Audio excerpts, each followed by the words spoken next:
Hello student, स्वागत है आपका हमारे यूट्यूब चैनल टारगेट विक्रम में, जहाँ पर हम लोग केमिस्ट्री के कुछ छोटे छोटे इंपॉर्टेंट टॉपिक कर रहे हैं। और आज का जो हमारा इंपॉर्टेंट टॉपिक चल रहा है IPAC naming of hydrocarbon and IPAC naming of function group. IPAC naming of hydrocarbon हम लोगों ने ऑलरेडी कर रखा है, नियर अबाउट 7 वीडियोस में हम लोगों ने क्या कर रखा है, कंप्लीट कर रखा है, यानी कि उसके 7 वीडियोस हम लोगों ने ऑलरेडी कर रखे हैं। आज का जो हमारा टॉपिक चल रहा है IPAC naming of function group. IPAC naming of functional group में भी हम लोगों ने 2 वीडियोस कर लिए हैं। आज आपकी IPAC naming of functional group की 3rd वीडियो जा रही है। IPAC naming of functional group की बात करें तो जैसा कि आपको स्क्रीन पे दिख रहा है कि इतने टाइप की आईपीएसी नेमिंग होती हैं, इतने टाइप में इससे ज्यादा भी होते हैं, बट मेन आईपीएसी कंपाउंड्स यहाँ पर दिए हुए हैं। इन्हीं की आईपीएसी नेमिंग हमें क्या करना है, सीखना है। ठीक है, तो अभी तक हम लोगों ने क्या कर लिया है, इंट्रोडक्शन ऑफ फंक्शनल ग्रुप कर लिया है, आईपीएसी नेमिंग ऑफ एल्कोहल कर लिया है। आज का जो टॉपिक है हमारा आईपीएसी नेमिंग ऑफ एल्डिहाइड। तो आइए चलिए आईपीएसी नेमिंग ऑफ एल्डिहाइड सीखते हैं। इससे पहले कि अगर आपने चैनल को सब्सक्राइब नहीं किया तो प्लीज सब्सक्राइब करें, लाइक करें और ज्यादा से ज्यादा लोगों को शेयर करें, ताकि जैसे आप सीख पा रहे हैं बाकी लोग भी क्या कर पाए, सीख पाए। ठीक है, चलिए आइए सीखते हैं कुछ ऐसा कि लोग सीखना चाहें आपके जैसा। आइए क्लास, चलिए क्लास। जैसा कि आप देख रहे हैं, अगर आपने पीछे वीडियो देखे होंगे तो पढ़ाने का तरीका मेरा यही चल रहा है। सबसे पहले हम लोग क्या करते हैं, जनरल फॉर्मूला, फिर उसके बाद फंक्शन ग्रुप, फिर उसके बाद रिप्रेजेंटेशन, फिर उसके बाद सफिक्स, फिर उसके बाद रूल्स, और फिर उसके बाद ढेर सारे ऑर्गेनिक कंपाउंड्स की प्रैक्टिस करते हैं जो आपके एग्जाम में आए हुए हैं। यानी कि बोर्ड से रिलेटेड बहुत सारे ऑर्गेनिक कंपाउंड्स की क्या की जाती है, फंक्शन ग्रुप की क्या की जाती है, प्रैक्टिस कराई जाती है। तो आप बने रहिएगा, आप एक एक चीज देखिएगा। लास्ट मोमेंट पर आपको मैं एग्जाम में आए हुए ढेर सारे क्वेश्चंस क्या करूंगा, कराऊंगा, और ना सिर्फ ढेर सारे क्वेश्चंस कराऊंगा बल्कि आपको होमवर्क भी दूंगा। तो चलिए आइए सीखना शुरू करते हैं। तो बात करते हैं, जैसे कि आपने टॉपिक का नाम ही देख लिया है, IPAC naming of aldehyde. IPAC naming of aldehyde हमें सीखना है। तो सबसे पहले बात करते हैं जनरल फार्मूले की।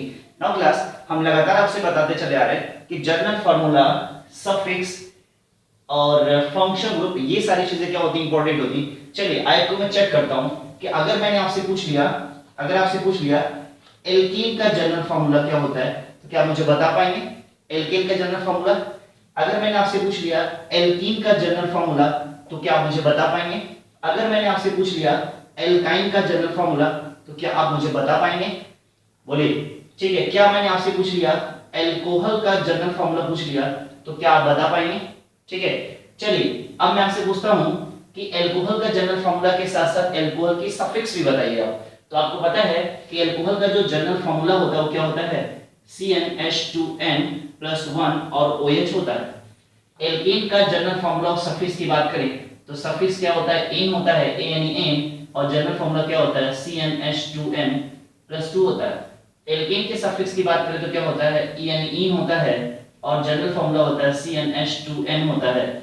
और एल्काइन के सफिक्स की बात करें तो क्या होता है, YINI होता है, और जनरल फार्मूला Cn-2 होता है। तो ये सब बिल्कुल ऐसे ही आप लोगों को, जैसा कि आप देख पा रहे हैं, जैसा कि आप अपने आप से जैसे जैसे मैं पूछ रहा था और आप अपने मन में या आप अपने आप क्या कर रहे थे, वीडियो रोक के बता रहे थे। ठीक है, तो ये ऐसे ही बिल्कुल पढ़ते रहिए जैसे आप पढ़ रहे हैं। ठीक है, तो ये सारी चीजें आपको याद होनी चाहिए। लगातार एग्जाम में से क्वेश्चंस बन रहे हैं, आपकी तैयारी बहुत अच्छी चल रही है। अगर आप पूछने के बाद क्या करते हैं, मन ही मन क्वेश्चंस को क्या करते हैं, आप आंसर करते हैं। वेरी गुड, बहुत अच्छा, ऐसे ही लगे रहिए। ठीक है, तो आपने ये सारी चीजें देख ली। अब आइए बात करते हैं, जब general formula formaldehyde, general formula of aldehyde की बात करेंगे तो एल्डिहाइड का जनरल फार्मूला होता है CnH2n होता है। क्या होता है, CnH2nO होता है। क्या होता है, CnH2nO होता है। ठीक, उसके बाद बात करते हैं जनरल फार्मूले की बात। तो आपको रट गया कि एल्डिहाइड का जनरल फार्मूला क्या होता है, CnH2nO होता है। फिर आगे आइए, तो ध्यान से देखिएगा, एल्डिहाइड का जो फंक्शन ग्रुप होता है बेटा जी, क्या होता है, एल्डिहाइड का फंक्शन ग्रुप होता है O और बॉन्ड, C के ऊपर डबल बॉन्ड O, बॉन्ड और बॉन्ड, याद रहेगा, ये फंक्शन ग्रुप होता है। और ध्यान सुनिएगा, इस फंक्शन ग्रुप को क्या बोला जाता है, एक चीज और याद रखिएगा, इस पूरे फंक्शन ग्रुप को क्या बोला जाता है, कार्बोनिल ग्रुप बोला जाता है। याद रखिएगा, कार्बोनिल ग्रुप बोला जाता है। ये इंटर में बहुत ज्यादा इंपॉर्टेंट आता है और आप अभी सीख लीजिए। जिस भी क्लास में, अगर आप 10th में, फर्स्ट ईयर में, अगर इंटर में तो बेस्ट है, बाकी अगर जूनियर क्लासेस में तो अभी से सीख लीजिए। कि इस कंपाउंड को क्या बोलते हैं, कार्बोनिल ग्रुप बोलते हैं। क्या बोलते हैं, कार्बोनिल ग्रुप बोलते हैं। तो याद रखिएगा, अब जरा ध्यान से समझिएगा कि जो यह एल्डिहाइड दिया हुआ, ठीक है, यह एल्डिहाइड 3 तरह के कंपाउंड्स में, यानी कि एल्डिहाइड का फंक्शन ग्रुप क्या होता है, बॉन्ड सी बॉन्ड और सी के ऊपर डबल बॉन्ड, ठीक है। इससे ध्यान से देखिएगा, इससे 3 तरह के कंपाउंड्स बन सकते हैं। कितने तरह के कंपाउंड्स बन सकते हैं, 3 तरह के कंपाउंड्स बन सकते हैं। कौन कौन से, मैं समझाता हूं आपको। तो अभी देखिएगा सेम चल रहा है, बिल्कुल वही मैंने यहां उतार दिया, वही मैंने क्या कर दिया, यहां उतार दिया है, ठीक है। तो अब अगर ध्यान से देखिएगा, आपको पता है कि कार्बन जो है अभी सिर्फ ऑक्सीजन एटम के साथ जुड़ा हुआ है, और यहां कोई ना कोई एटम से जुड़ने के लिए आएगा, ताकि हाइड्रोजन का जो 4 बॉन्ड बनाने की जो कैपेसिटी है, यानी कि हाइड्रोजन की, ताकि कार्बन क्या हो जाए, स्टेबल हो जाए। तो अब क्या आएगा, ध्यान से देखिएगा, अगर इन दोनों बॉन्ड्स पे हाइड्रोजन लगने के लिए आते हैं, क्या लगने के लिए आते हैं, हाइड्रोजन लगने के लिए आते हैं। अब ध्यान से देखिएगा, यहां पर हाइड्रोजन और यहां पर क्या लगने के लिए आता है, यहां पर आर लगने के लिए आता है। और फिर देखिए यहां पर क्या लगने के लिए आता है, आर और आर लगने के लिए आता है। कहने का मतलब, ध्यान से देखिएगा, ये ग्रुप दिया हुआ है इसके दोनों तरफ, यानी कि ये ग्रुप दिया हुआ है और इसके दोनों तरफ अगर हाइड्रोजन है, ये पूरा ग्रुप दिया हुआ है और इसके एक तरफ आर दिया है और एक तरफ एच दिया हुआ, या ये वाला ग्रुप दिया हुआ है, इसके दोनों तरफ आर आर आर दिए हुए हैं, ठीक है। आर दैट मींस, अगर आपको पता है तो आर मतलब क्या होता है, एल्काइल ग्रुप होता है। अगर आप वीडियो पहली बार देख रहे हैं तो मैंने एल्काइल ग्रुप की बाकायदा एक वीडियो बना रखी है, तो आप चाहेंगे तो वहां से जाकर के देख सकते हैं, या आई बटन पे क्लिक करिए, आपको उसकी लिंक मिल जाएगी और आप वहां से देख सकते हैं। फिलहाल अगर आप ये देखने की जरूरत नहीं है, फिलहाल आप इसको क्या करिए, समझिएगा, बाद में देख लीजिएगा। और अगर आप लगातार वीडियो फॉलो करते चले आ रहे हैं तो फिर इससे अच्छा तो कुछ भी नहीं है, ठीक। तो ये हो गया। अब जरा देखिएगा, ग्रुप सब में अलग अलग है, ग्रुप सब में क्या है, अलग अलग है, बट याद रखिएगा, ये दोनों क्या कहलाते हैं, ये दोनों ग्रुप कहलाते हैं। अगर यह ग्रुप दिया हुआ है और इसके दोनों तरफ आर दिया है, दोनों तरफ एच दिया हुआ, ये ग्रुप दिया हुआ है और इसके एक तरफ आर दिया है और एक तरफ एच दिया हुआ, और ये ग्रुप इसके दोनों तरफ आर आर दिए हैं, तो याद रखिएगा, इसी ग्रुप को क्या बोला जाता है, एल्डिहाइड बोला जाता है। क्या बोला जाता है, एल्डिहाइड। और इसको क्या बोला जाता है, कीटोन बोला जाता है। क्या बोला जाता है, कीटोन बोला जाता है। याद रहेगा, ये आपका एक अलग फंक्शन ग्रुप है, उसको हम इसके बाद वाले वीडियो में क्या करेंगे, कंप्लीट करेंगे। ओके, चलिए भाई लोग, अब देखिए रिप्रेजेंटेशन, इसको मैं मिटा देता हूं। अब बात करते हैं रिप्रेजेंटेशन की, बात करते हैं किसकी बात करते हैं, रिप्रेजेंटेशन थोड़ा समझ लीजिए। देखिए रिप्रेजेंटेशन में अगर देखा जाए तो इस कंपाउंड्स को और कैसे लिखा जा सकता है, HCHO लिखा जा सकता है। क्या लिखा जा सकता है, HCOH लिखा जा सकता है। और इस कंपाउंड्स को कैसे लिखा जा सकता है, RCHO लिखा जा सकता है। याद रहेगा, और इसको तो हमें बाद में पढ़ना है, क्योंकि हमारा जो आज का टॉपिक है क्या है, एल्डिहाइड है, ठीक है। और इसको और कैसे लिखा जा सकता है, ध्यान से देखिएगा, यानी कि एल्डिहाइड का जो फंक्शन ग्रुप होता है वो क्या होता है, जरा समझिएगा। एल्डिहाइड का जो फंक्शन ग्रुप होता है बेटा जी, वो क्या होता है, बॉन्ड CHO होता है। क्या होता है, बॉन्ड CHO। तो याद रहेगा कि एल्डिहाइड का जो फंक्शनल ग्रुप होता है वो क्या होता है, बॉन्ड CHO होता है, और उसको एक्सपेंड फॉर्म में आप ऐसे लिख सकते हैं। अब जरा ये बात समझ में आ गई, ठीक है। अब जरा इसकी बात कर लेते हैं, क्योंकि यहां पर तो HH है, उसकी वैल्यू रखने की जरूरत नहीं है। R की जरा वैल्यू रख के चेक कर लेते हैं। अगर आप R की जगह पे क्या ले रहे हो, CH3 ले रहे हो, तो बाकी ये बॉन्ड तो है ही है ना, तो क्या हो जाएगा, CO और क्या हो जाएगा, H। और आप चाहें तो इसे शॉर्ट फॉर्म में कैसे लिख सकते हैं, आप शॉर्ट फॉर्म में लिख सकते हैं CH3CHO लिख सकते हैं। बात सुना रहा। अब आ जाइए, R की वैल्यू थोड़ा सा और बड़ा करते हैं। क्या करते हैं, CH3CH2 और यहां पर क्या दिया हुआ है, बॉन्ड, ये फंक्शन ग्रुप लगाते हैं। क्या हो जाएगा, CO और H। इसे शॉर्ट फॉर्म में लिखना चाहें तो क्या लिख सकते हैं, CH3CH2CHO कर सकते हैं। बात समझ में आ रहा है। अब थोड़ा सा और चेक कर लेते हैं। यहां देखिए, अब मैं चाहूं तो CH3CH2CH2CH2 और CO और H कर सकता हूँ, ठीक है। तो इसी को अगर चाहेंगे तो और कैसे कर सकते हैं, और कैसे लिख सकते हैं, CH3 CH2 CH2 1 2 3 4 CH2 और क्या कर सकते हैं, CHO कर सकते हैं। बात समझ आ रहा है। तो कुल मिला जुला के आपको क्या पहचानना है, एल्डिहाइड ग्रुप पहचानना है। तो याद रखिएगा किसी भी कंपाउंड में ये वाले क्या कहलाते हैं, R group, that means alkyl group, और ये क्या कहलाता है, ये कहलाता है एल्डिहाइड ग्रुप कहलाता है। क्या कहलाता है, एल्डिहाइड ग्रुप। यानी कि किसी भी कंपाउंड में ये वाला ग्रुप क्या कहलाएगा, एल्डिहाइड ग्रुप कहलाएगा। याद रखिएगा एल्डिहाइड ग्रुप। और देखिए मैंने वही बताया था, एल्डिहाइड ग्रुप बताया था। तो उम्मीद करते हैं आपको पहचानने क्या कर गया होगा, आ गया होगा, और परेशान नहीं होइएगा। ये वाला कॉन्सेप्ट क्या करेंगे हम लोग बाद में करेंगे, ठीक है।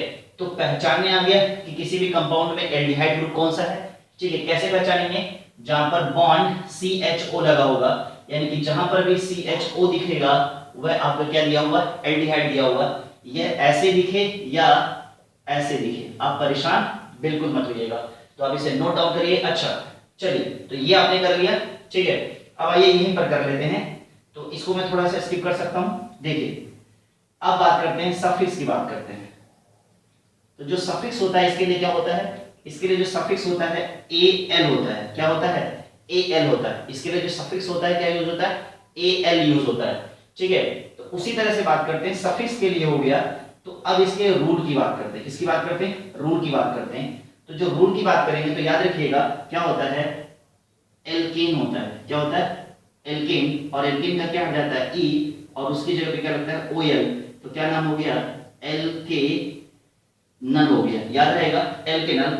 ये आपका आपको पता है, अगर आप शुरू से देखते चले आ रहे हैं। इसको मैंने क्या बोला था, इसको बोला था रूट, सॉरी हाँ, इसको मैं क्या बोलता हूँ, रूट वर्ड बोलता हूँ। क्या बोलता हूँ, रूट वर्ड। इसको क्या बोलते हैं, इसको बोलते हैं प्राइमरी सफिक्स, और इसको क्या बोलते हैं, सेकेंडरी सफिक्स बोलते हैं, अगर आपको याद आ रहा होगा तो, ठीक है। तो ये सारी चीजें लिख लीजिए, फिर आगे हम IUPAC नेमिंग की क्या करते हैं, प्रैक्टिस करते हैं।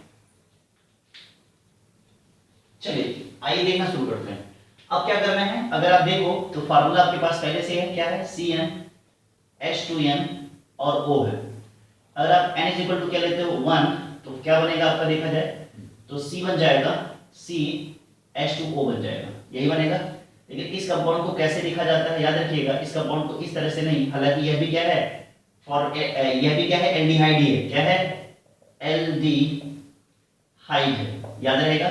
इसको लिखा कैसे जाता है, HCO, और कैसे लिखा जाता है H, या कैसे लिखा जाता है HCHO लिखा जाता है। बात समझ रहा है। और जब इसकी नेमिंग की बात करेंगे, कैसे नेमिंग, IUPAC नेमिंग की बात करेंगे, तो इसको मैं बता दूं, इस कंपाउंड का IUPAC जो नेमिंग होगा, IUPAC नेमिंग होगी, 1 कार्बन दिया है तो 1 कार्बन के लिए क्या लगाते हैं, मेथ लगाते हैं। और सिंगल बॉन्ड दिख रहा है तो एन हो जाएगा।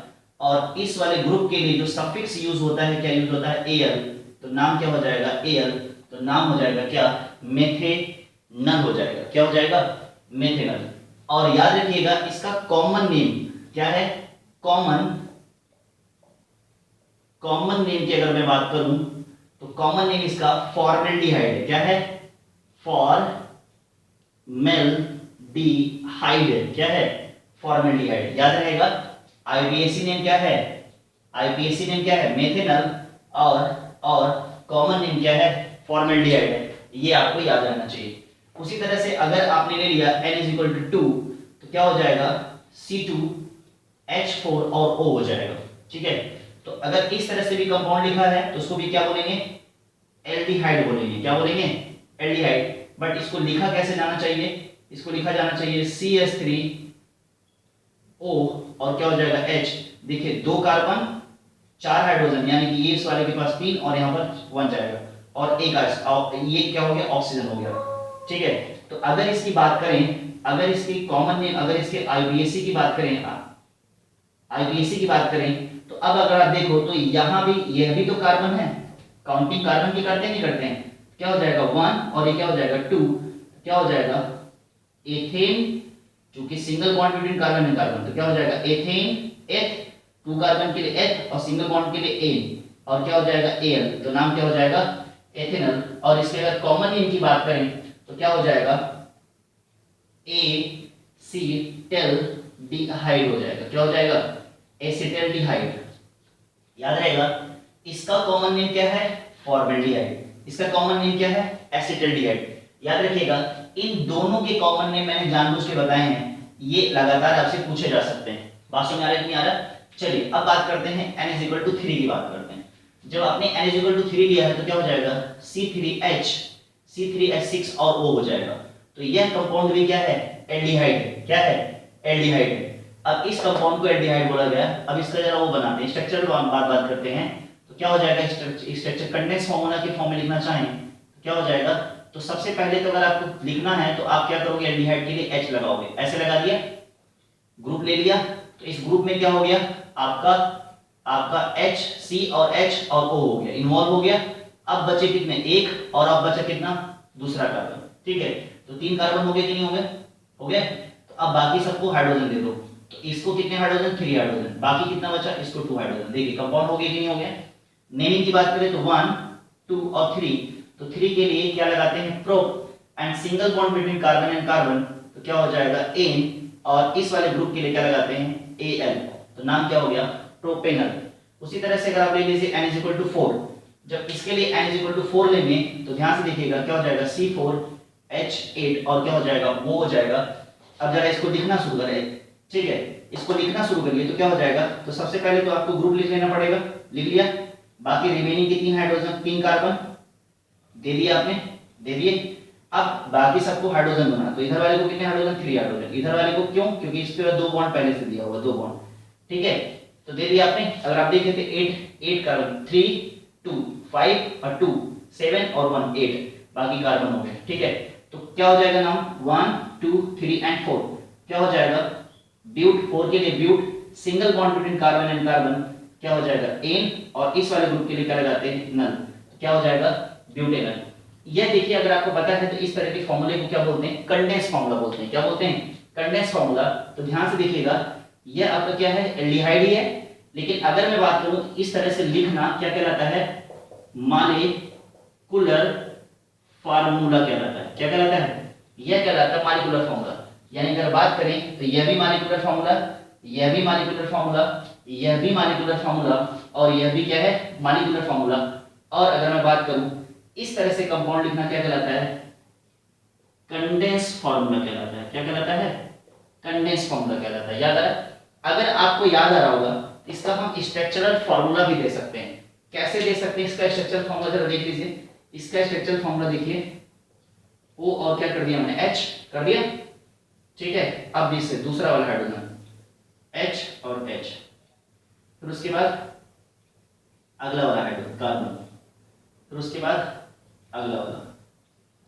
देखिए, तो ये वाला जो फार्मूला हो गया इसको क्या बोलते हैं? स्ट्रक्चरल फार्मूला बोलते हैं। क्या बोलते हैं? स्ट्रक्चर। यानी कि किसी भी कंपाउंड के क्या होते हैं? 4 तरह के फार्मूले होते हैं। कौन सा फार्मूला? Molecular formula. उसी को ऐसे अगर लिखा जाएगा तो कंडेंस फार्मूला, और उसी को अगर इस तरह से बिल्कुल ब्रांचेस के फॉर्म में लिख दिया जाएगा तो कौन सा फार्मूला? Structural formula. और इसी को अगर मैं ऐसे लिख दूं, ठीक है, अगर मैं ऐसे लिख दूं तो ये क्या हो जाएगा? बता दीजिए। ये आपका हो जाएगा, ये आपका क्या हो जाएगा? Bond and formula. अगर आप देखो तो 1 2 3 एंड 4। भाई लोग याद रखिएगा, इसको क्या बोलते हैं? बॉन्ड लाइन फार्मूला बोलते हैं। याद रहेगा, क्या बोलते हैं? Bond line formula. अब इसी तरह से हमने क्या कर दिया है? n इक्वल टू क्या कर दिया है? 4 कर दिया है। n इक्वल टू 4 के बाद आप n equal to 5, n equal to 6, n equal to 7, 10 तक करिएगा। बात सुन आ रहा है? मजा आ रहा होगा, समझ में सब आ रहा है। ठीक है, बैठ के घर पे लेट के पढ़ रहे हो, इससे ज्यादा मजे की बात क्या है? मजा तो वैसे भी आ रहा है। ठीक है, कि घर में लेट करके बैठ करके जैसे चाहो वैसे करके क्या कर सकते हो? पढ़ सकते हो। इससे अच्छी मजे की बात क्या हो सकती है?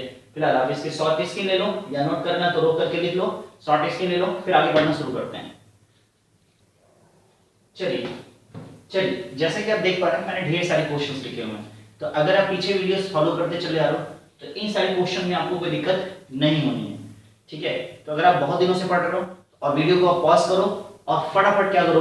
सारे के सारे क्वेश्चंस क्या कर लो और उसके बाद मेरे से क्या कर लेना, मिला लेना। ठीक है, कि कितना तुम सीख पाए हो अपने आप को चेक कर सकते हो।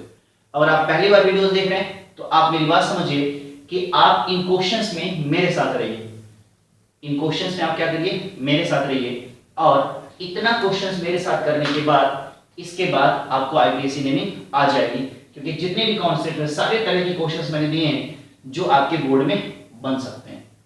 तो जल्दीबाजी नहीं करना है। अगर आप पहली बार सीख रहे हैं तो आप इसको क्या करो, मुझे करते हुए देखो, उसके बाद मैं ढेर सारे क्वेश्चंस दूंगा, आप क्या करिएगा, खुद करिएगा।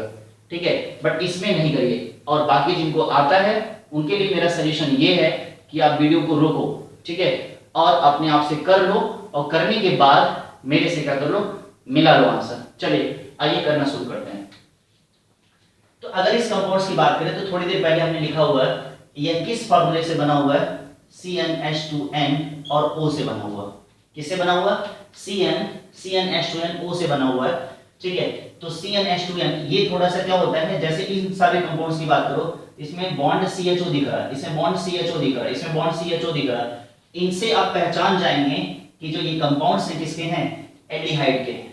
बात सुन रहा है, इनसे आप पहचान जाएंगे कि ये जो कंपाउंड्स हैं किसके हैं, एल्डिहाइड के हैं।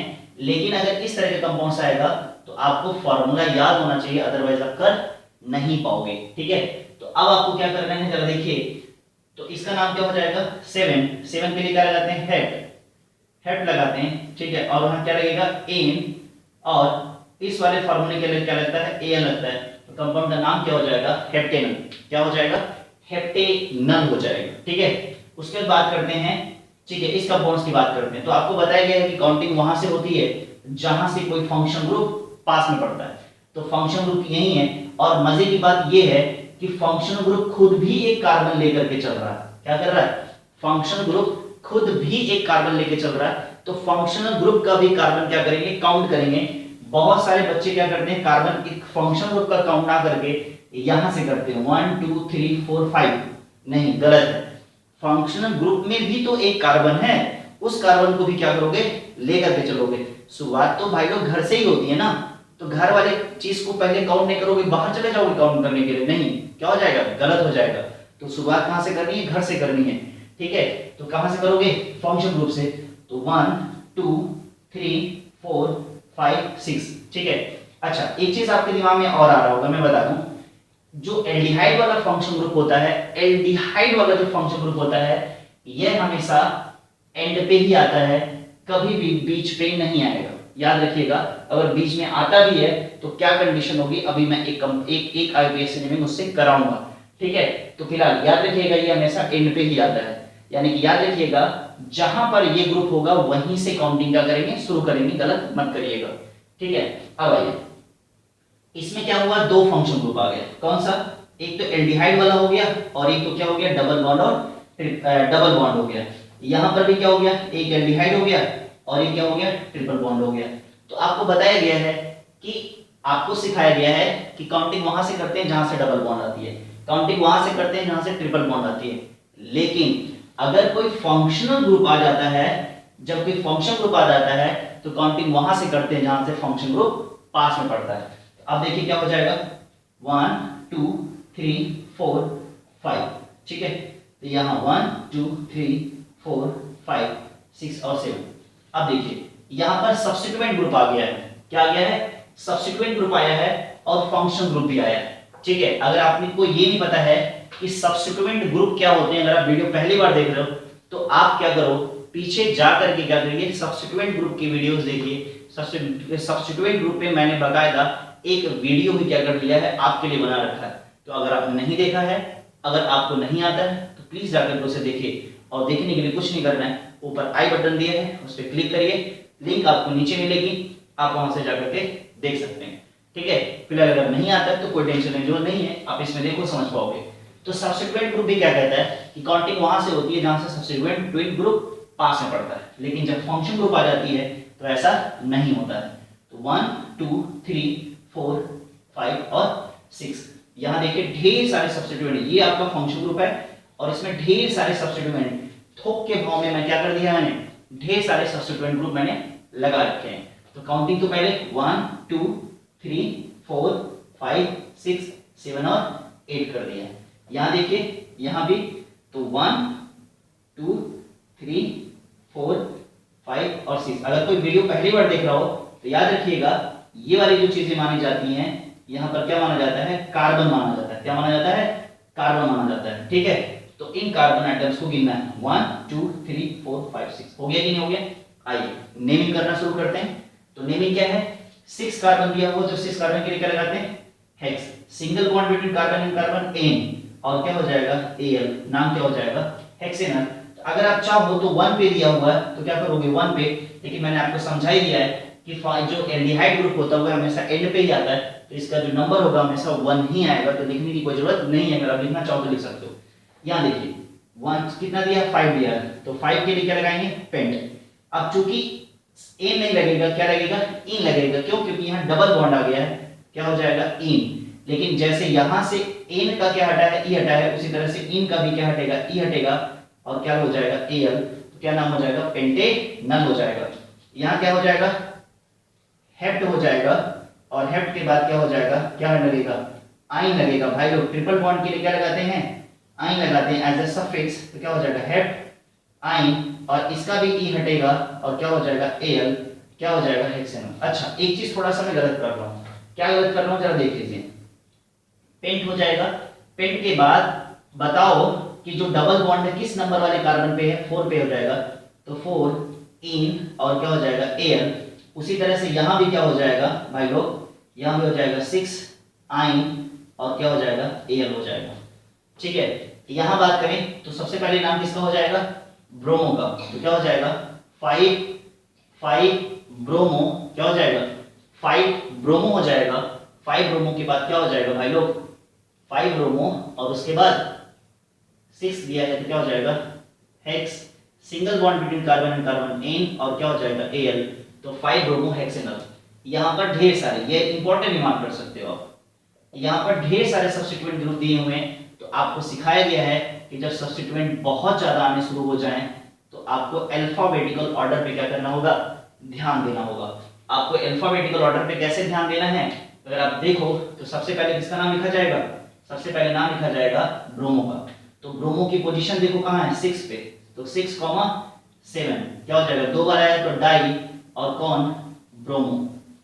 फिर उसके बाद किसका नंबर आएगा, क्लोरो का। किस पोजीशन पे दिया, 5, क्या हो जाएगा क्लोरो।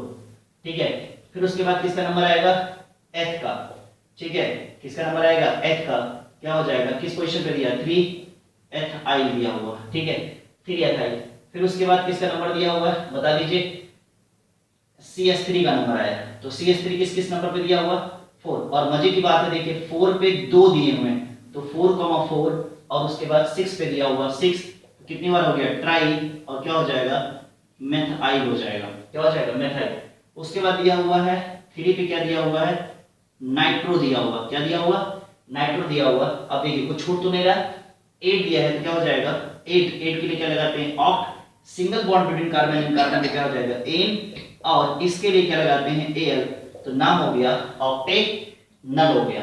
ठीक है, इस कंपाउंड का नाम लिख लीजिए। इस कंपाउंड का नाम कैसे लिखोगे बता दीजिए फट से। इस कंपाउंड में 5 ब्रोमो हो जाएगा। 5 ब्रोमो के बाद क्या करोगे भाई लोग, 5 ब्रोमो 2 एथाइल। ठीक है, C2H5 को क्या बोलते हैं, एथ, और अल्फाबेट में ई क्या आता है, पहले आता है। ठीक है, तो अब क्या हो जाएगा 3,4, 2 बार आया है तो 2 बार के लिए क्या लगाएंगे, डाई, और क्या 2 बार आया है, मेथाइल, क्या हो जाएगा मेथाइल। और उसके बाद नंबर ऑफ कार्बन कितने दिए, हेक्स, ए, और single bond between carbon and carbon ane, और नल हो गया। तो भाई लोग देखिए ये अल्फाबेट में सब्स्टिट्यूएंट के लिए B for bromo, E for ethyl, M for methyl. यहां देख सकते हैं ब्रोमो, ब्रोमो के बाद B for bromo, C for chloro, और ई फॉर एथाइल, और एम फॉर मेथाइल, और एन फॉर नाइट्राइल। यानी कि अल्फाबेटिकल ऑर्डर में ये जो सब्स्टिट्यूएंट ग्रुप होते हैं इनका नाम कैसे लिखा जाता है, अल्फाबेटिकल ऑर्डर में लिखा जाता है। इसी तरह से देखिए, इसी तरह से क्या होता है, ध्यान से समझ लीजिए। इसी तरह से इसका स्ट्रक्चरल फार्मूला बनाने के लिए दे देगा। ठीक है, चलिए अच्छा पहले आप इसको देख लीजिए, इसको लिख लीजिए, इसका शॉर्ट स्क्रीन ले लीजिए ताकि मैं आगे की वीडियो कंटिन्यू करूं। चलिए देखिए, एक अगला टाइप का जो क्वेश्चन बनता है आपके लिए, क्या बनता है, स्ट्रक्चरल फार्मूला बनता है। क्या बनता है, स्ट्रक्चरल फॉर्मूला। तो ये तो मैं लगातार बताता आ रहा हूँ कि जो स्ट्रक्चरल फॉर्मूला होता है वो इससे ज़्यादा आसान होता है, क्योंकि इसमें थोड़ा टफ होता है, काउंटिंग वोटिंग करना होता है। ये क्या होता है, आसान होता है। ठीक है, आपको स्ट्रक्चरल फॉर्मूला बनाने के लिए कुछ नहीं करना है, कुछ बातों पे फोकस करना है, लगातार बताते चला आ रहा हूँ। ऑक्ट पे फोकस करना है, ऑक्ट मींस 8 कार्बन, और इस पे फोकस करना एन मतलब single bond between carbon carbon, और एल दैट मींस क्या हो गया, एल दैट मींस क्या हो गया, एल्डिहाइड ग्रुप। कुछ भी नहीं करना भाई लोग, देखिए ऑक्ट दिया हुआ, क्या दिया है, ऑक्ट। तो ऑक्ट मतलब हो गया 8 कार्बन, 1 2 3 4 5 6 7 और 8। और याद रखिएगा काउंटिंग 1 2 3 4 5 6 7 और 8। बच्चे गलत कर देते हैं, ठीक है, 1 वाले पे ही क्या लगेगा, ये वाला ग्रुप लग जाएगा। ठीक है, तो ये तो क्या हो गया, अपने आप ही डन कर लिया इसने। ठीक है, अब बाकी सब में क्या लगाते जाओगे, सिंगल सिंगल बॉन्ड। क्योंकि क्यों सिंगल बॉन्ड लगा रहे हो, क्यों सिंगल बॉन्ड लगा रहे हो, क्योंकि यहाँ क्या दिया है, एन दिया है, एन दिया है, तो एन के लिए क्या लगेगा, सिंगल बॉन्ड। जैसे यहाँ क्या लगाओगे, डबल बॉन्ड लगाओगे, किस पोजीशन पे, 3 पे लगाओगे। ठीक है, जैसे यहाँ क्या लगाओगे, ट्रिपल बॉन्ड लगाओगे, किस पोजीशन पे, 4 पे लगाओगे। ठीक है, तो आप करना। तो अब अगर आप देखो तो यहाँ क्या हो जाएगा, यहाँ तो सब पे लगा दो। तो यहाँ क्या स्ट्रक्चरल फॉर्मूला देना है, तो याद रखिएगा इस तरह से ही लिखोगे, इस तरह से नहीं लिखोगे, या इस तरह से नहीं लिखोगे। स्ट्रक्चरल फॉर्मूला मतलब यही होता है स्ट्रक्चरल फॉर्मूला, याद रखिएगा ये बात। इस तरह से लिखना ही क्या कहलाता है, स्ट्रक्चरल फॉर्मूला कहलाता है। तो देखिए कितना आसान है स्ट्रक्चरल फॉर्मूला बनाना, बन गया नहीं बन गया। उसी तरह से अगर आप इसकी बात करो, हेप्ट दिया हुआ, तो हेप्ट मतलब कितने कार्बन, 6 कार्बन। हेप्ट मतलब क्या होता है, 7 कार्बन, 1 2 3 4 5 6 और 7। तो 7 हो गया, तो 7 पे तो आप पहले इसको डन कर दोगे, 1 2 3 4 5 6 और 7। 4 पे क्या लगेगा, ट्रिपल बॉन्ड, तो ट्रिपल बॉन्ड लगा दिया। बाकी कुछ नहीं करना है, एल के लिए तो ग्रुप लगा ही दिया आपने, बाकी स्ट्रक्चरल फॉर्मूला आप क्या कर दोगे, बना दोगे। ठीक है, तो उम्मीद करते होंगे। बाकी क्या यहाँ भी कुछ लगाओगे, नहीं, क्यों, क्योंकि यहाँ पर ऑलरेडी 1 2 3 4 बॉन्ड दिया हुआ है, तो भाई लोग ये नहीं करेंगे, ये हो जाएगा स्ट्रक्चरल फॉर्मूला। बाकी ये वाले और ये वाले स्ट्रक्चरल फॉर्मूला क्या करिएगा, आप बनाइएगा। चलिए, तो देखा आपने कितने आसानी से, बहुत ही डिटेल में आपने कर लिया। ठीक है, उम्मीद करते हैं आपको समझ में आया होगा। देखिए जो भी पढ़ा रहे हैं सॉलिड पढ़ा रहे हैं, कहने की बात है, छोटे छोटे 2-2 3-3 मिनट की वीडियो नहीं है। ठीक है, कि क्या करना है, आपको कोई जादू देना है, पढ़ाई लिखाई में कोई जादू नहीं होती है। एक बार जो भी पढ़ो सॉलिड पढ़ो, फिर उससे रिलेटेड एग्जाम में क्वेश्चन गलत नहीं होने चाहिए। ठीक है, तो वैसे ही आप क्या करा। ठीक है, अगर समझ में आए तो प्लीज लाइक करें, सब्सक्राइब करें, और हाँ, ज्यादा से ज्यादा लोगों को शेयर करें, ताकि जैसे आप सीख पा रहे हो, जैसे आप समझ पा रहे हो, बाकी लोग भी क्या कर पाए, सीख पाए और समझ पाए। ठीक है, चलिए ओके, मिलते हैं नेक्स्ट वीडियो में। Good night.